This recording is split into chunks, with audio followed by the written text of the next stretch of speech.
Yo, this is from Patilla in the danger.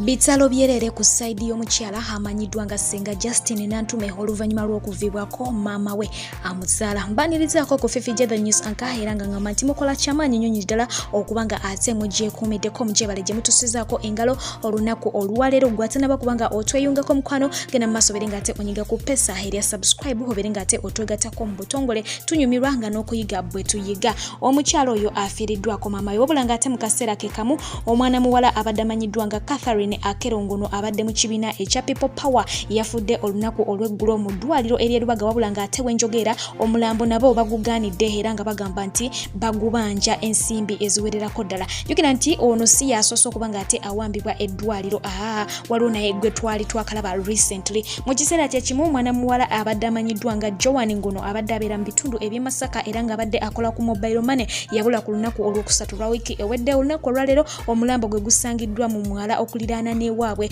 wabula ng'ate gwalisiddwa bubi nnyo era nga kigambibwa nti n'eriso erimu basanze baali mu gyemu era nga ne ssente bazimubyeko. Wabula nga maama we ye agamba nti enzita gye basseemu muwala we y'enzita y'emu gye battamu kitaawe era ne bamusuula okuliraana n'ewaabwe mu mwaka gwa 2020. Kitalo nnyo, kitalo ddala.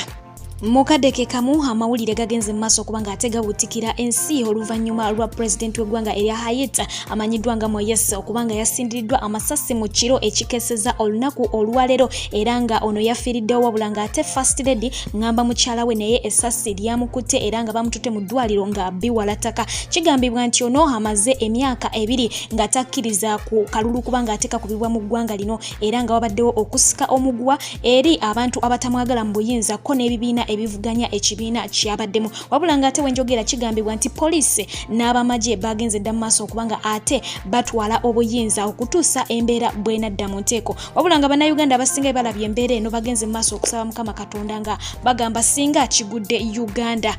Mu kaseera ke kamu ye eyaliko omukulembeze w'eggwanga erya Zambia era nga ye yasookera ddala omukulu amanyiddwa nga Kenneth Kaunda yafa mu mwezi ogwa Juni ennaku z'omwezi nga 17 ku myaka egy'obukulu 97. Olunaku olwaleero lwagalamiziddwa mu nju ye ey'oluberera era ng'ono aziikiddwa mu kibangirizi awaziikibwa abakulembeze b'eggwanga lino wabula ng'ate famire ye yabadde egenze mu maaso okubanga ate esaba gavumenti eyimirize okuziika kuno babeere ng'ate omugenzi bamutwala ku bijja by'abajja jjabe agalamire eyo awali mukyala we wabula ng'ate ekyo tekisobose olunaku olwaleero. Pulezidenti w'eggwanga lino agenze mu maaso okubanga ate atongoza olunaku ng'ennaku z'omwezi 28 omwezi ogwokuna n'ategeeza eggwanga nti olunaku olwo lujja kubeera National Day basobole okubanga ate bajjukira omukulu ono ku lwebyo byakoledde ensi ye oba byakolera ensi ye olw'ensonga nti yagiriddinga ku independence. Emyoyo gy'abagenzi giwumule mirembe ne Mungu agiramuze kisa. Ate ye omukyala ategerekeseko aga Rita Anatukunda yali mu miranga emiyitirivu ddala oluvannyuma lw'okuzaala omwana we mu ddwaliro erimanyiddwa nga Naggulu Government Hospital. Omwana n'abuzibwawo era ng'ono ne bba bagenda mu maaso okubanga balumiriza abasawo nti beetabye mu kikolwa kino eky'okubanga ate babuzaawo omwana waabwe. Bagamba nti omwana yazaaliddwa bulungi era ne babeerako naye wabula ate oluvannyuma lw'essaawa 6 tebazzeemu kubanga balaba ku mwana waabwe. Embeera bwetyo bwefaanana. Mu kaseera ke kamu bannayuganda ababadde basuubiziddwa ensimbi okubanga ate bazifuna ku lunaku lwokuna si yenkya bagenze maaso okubanga ate babategeeza nti ensimbi tezigenda kubanga ate zisobola okubatuukako ku lunaku olwo wabula naye babategeeza nti bagumiikirizeemu mu bbanga lya wiiki emu gavumenti egende mu maaso okubanga eteekateeka abo abalina okubanga ate bafuna ssente bafulumye ku nkalala era ng'enkalala ezo zakulabikira ku byalo byabwe ate abeere ku lukalala olwo si wakubanga ate afuna ku nsimbi ezo. Wabula ate ye Honorable Banja agenze maaso okubanga ate ayogerako ku nsonga y'ensimbi zino. Ku luno tubajjamu enjala kino si kyakusaagiramu kujja bajjamu enjala bino si byakusaagiramu twagala kulaba kubanga tuli mu kulwanisa bulwadde omuntu analowooza ajja kulya ku balwadde kizibu. Bannayuganda bonna leero nabo kabafuneko eno system waliwo amawanga agagikozesezza gadde bo tebalina mobile money ngaffe. Kenya yakozesa mu bana abali mu gundi basiramu dwellers kubanga batuuka ne batandika okufa era nayo neyambako. South Africa yakikozesa. Tujja genda tukopeko naffe challenges ze basangamu tuzeebalame yes tujja kukola benchmarking naye tujja kutwalira buseere kati nkubira prime minister wa Kenya ekintu bakinkwasiza neŋŋamba ne muga kino mwakisanga mutya mukubira simu ekitegeeza nti ngenda Kenya. Ebyobwerere byo webityo webiba eva biba byakasoobo na bulumi bwerere naye nga tulina okuba nga tugumiikiriza okuddako eru yeno ababaka bagenze maaso kubanga ate batabukira omutesitesi omukulu mu ministry ey'ebyobulamu Dr. Diana Atwine ku ssente za covid ezasondebwa omwaka gwa 2020 nga bagamba nti ziri nkaye diriwa. Ugandans collected money here. We collected money here. Ugandans are very generous people. You people ate the money. Where is the money? We collected over 29 billion. We collected cars. We donated to everything. You ate the money. I don't know. I'm a new member of parliament. I don't know Madam, a person called Atwine. I don't know her. We want Madam Atwine to tell us, where is our money we collected in Uganda here? I don't know her. Yeah? We collected money in Uganda and gave to the ministry. Where is our money? I hear this madam called Atwine. I don't know which she is. She should tell us where is our money. Abo gye babeeredde eru yeno n'ab'ekibiina kya NUP ngamba abakulembeze bakyo nabo bagenze mu maaso kubanga ate bakuba olukuŋŋaana era nga luno lukubiriziddwa acting president essaawa eno amanyiddwa nga Honorable John Baptist Nambeshe era nga bagenze mu maaso kubanga boogera ku mbeera eno abantu gye balimu eya lockdown bwe batyo ne bagenda mu maaso kubanga ate balumiriza gavumenti nga wegenze mu maaso kubanga ate ekwata bubi embeera naddala mu kaseera kano okusookera ddala bagambye nti gavumenti ekozesa bubi public resources kyakubiri kukyo balina poor planning naddala mu biseera bino ebya covid awo ne bagendedde ddala mu maaso kubanga bamenya ku nsonga y'okuba nti ensi endala zonna naddala enjavu okusinga Uganda zagenda ddala mu maaso okubanga zikwasaganya embeera eno eya covid-19 buli muntu nasobola okubanga afuna ekyokulya gy'abeera naye ng'ate Uganda ekyalemereddwa ku nnaku 2 ezakatambulawo kasookedde balangira lockdown ey'ennaku 42 mu bufunze lockdown eraatera okuggwako nga ne bye baba basuubiza tebinaba kubanga ate bikola ki bikwasaganyizibwa embeera bweti wefaanana abakulu bano bageze mu maaso kubanga ate bateesa ku bintu bingi naddala mu mbeera eno efaananako bweti olukiiko lugenze mu maaso okubaawo wali eri ku offices zaabwe nga bulijjo eza National Unity Platform wali ekamoocha era nga boogedde ne ku buli bw'enguzi obuyitirivu ddala obuli mu gavumenti eri mu buyinza kansooka enveeko ate mu mulongo bw'obakama baffe oluvannyuma tweyongere mu maaso n'amawulire gaffe.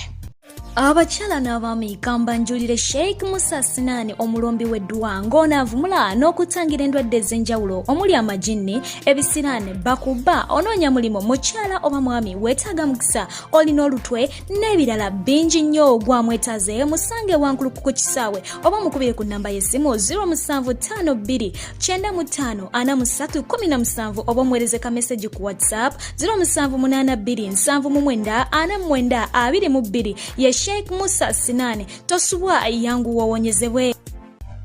Wenjogera abakulembeze okuva mu bitundu ebya Ankole be bavuddeyo bwati ne bagenda maaso kubanga bategeeza gavumenti nti ete abantu baabwe basobola okubanga bava mu bibuga badde mu byalo olw'ensonga nti ne gino emitwalo 10 gye babasuubiza tegigenda kubanga ate gibatambuzaako kumala bbanga limala wabula nga ate mu byalo emmere eri eyo eyengerera eyo jjukira nakutegeeza ne nkugamba nti essaawa eno ettooke mu disitulikiti eya Ankole oba mu bitundu bya Ankole enkota eri ku nnusu 10 olwa Uganda bwe ruti ate nga wano mu central eri ku 4 13 awo bwe watyo oyinza okikkiriza ate akawunga nti kasinga ettooke bbeeyi essaawa eno embeera bwetyo bweyimiridde wenjogera bannamawulire bo bagenze mu maaso okubanga ate nabo beekuŋŋaanya bwe batyo nga bayita mu kibiina kyabwe ekya Uganda Journalist Association ne bawandiika ebbaluwa luva okwaya nga bagiweereza omukulu amanyiddwa nga General Salim Sale nga bamusaba obuyambi mu lockdown eno abakwatireko oba baweeyo kasente nabo basobola okubanga ate bagiyitamu embeera bwetyo bwefaanana mukaddeke kamu omukulu amanyiddwa nga Buchaman ono naye yavuddeyo n'agamba nti wakudda eri omukulu amanyiddwa nga Robert Kyagulanyi Center mu muyite Bobi Wine ng'agamba nti ayagala kuddayo gye yava mu bufunze ayagala kwetondera omukulu oyo ku lw'ebyo ebyaliwo ng'agamba nti gye yagenda okubanga aweereza bye bamusuubiza teyabifuna ng'agamba nti bamusuubiza ennyumba ne bamusuubiza ssente ne bamusuubiza emmotoka ku byonna talina kyalina ate nga n'omukazi we asuulirira kuzaala ali lubuto essaawa yonna kikola kyabika oyo ye Buchaman fena tujukira bulungi nti yali kyali nnyo w'omukulu amanyiddwa nga Robert Kyagulanyi Ssentamu wabula ng'ate ekiseera kyatuuka ne yeeyawulako n'adda sayidi eri fena nga tuze tumulaba ng'akakalabya emirimu gye naye olw'ensonga ezo ze nkumenyedde agamba nti ayagala kudda naye ng'ajjukira nti ono si yasoose twalabye omukulu amanyiddwa nga Isma naye ng'agenda mu maaso okubanga awoza ensonga ze zimutuwidde omukyala amanyiddwa nga Fulufiga ng'agenda mu maaso okubanga alajja n'ebintu bye bimu so embeera bw'etyo bwefaanana eruuyi eyo.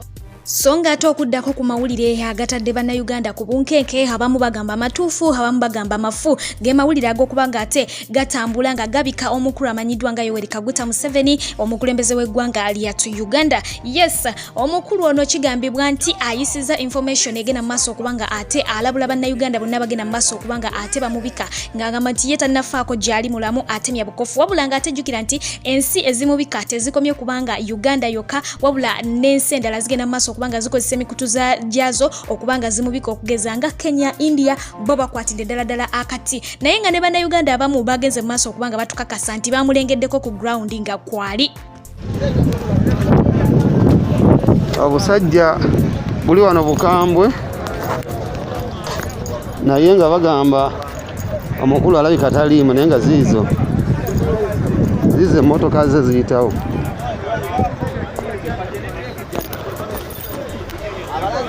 Motoka ze ziyitawo abalaga nti mulamu ziizo sebo Jemba kukunku yuli sebo atuwubiddeko Jemba omusajja atuwubiddeko sebo omusajja mulamu atuwubiddeko wallahi nange mulabyeko n'amaaso gange sebo mulabyeko atuwubiddeko mulamu nnyo atuwubiddeko sebo mulabyeko n'amaaso gange kati amawulire nzaba amatuufu amawulire nzaba w'amatuufu omusajja mulamu nnyo sebo n'okuwuba awuubye ampuubiddeko oluwubirako olwakatawaana mulamu nnyo Mungu mulabye n'amaaso gange sebo nampuubira nako sebo n'okuwuba awuubye Allahu akbar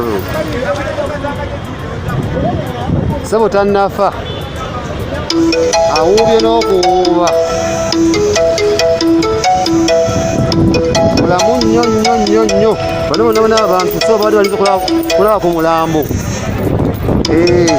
mulamu amagye biki byonna tanka ebya biyitawo sebo mulamu ambulensi ziizo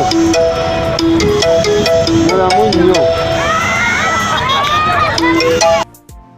Ebibuuzo ku katambyako bibadde biyitirivu ddala. Yes, ba social media in-laws abasinga obungi bagamba nti gw'okakasa otya nti ddala abadde yeye omukuttekoko oba omusembereddeko n'omulaba nti yeye naye nga embeera bw'etyo bwefaananye eruuyi eyo. Nyongera okujjukiza nti ngeze mu maaso okuba nga ate nteekayo omulamwa ku muwala eyagenda mu maaso okuba nga ate alya ssente za mulongo munne ekyaviirako mulongo munne okuba nga ate yetta wali ku pijo kipenzipenzi tugenze mu maaso okuba nga ate tufunamu ekyokuyiga. Ngenda wansi awo mu comment section ngenda kubanga ate mpininzeewo link ogikwatemu ate ogende maaso kubanga ate onyumirwa omulamu ogwo oteese n'okuteesa naawe ayagala okujoininga group ya Fifije the News Anchor oba ya PJ Penza ojja kubanga ate osanga link side zeeyo. Nsigadde nze Fifije the News Anchor nga bulijjo mbagala nnyo mbeere bulungi mweraba.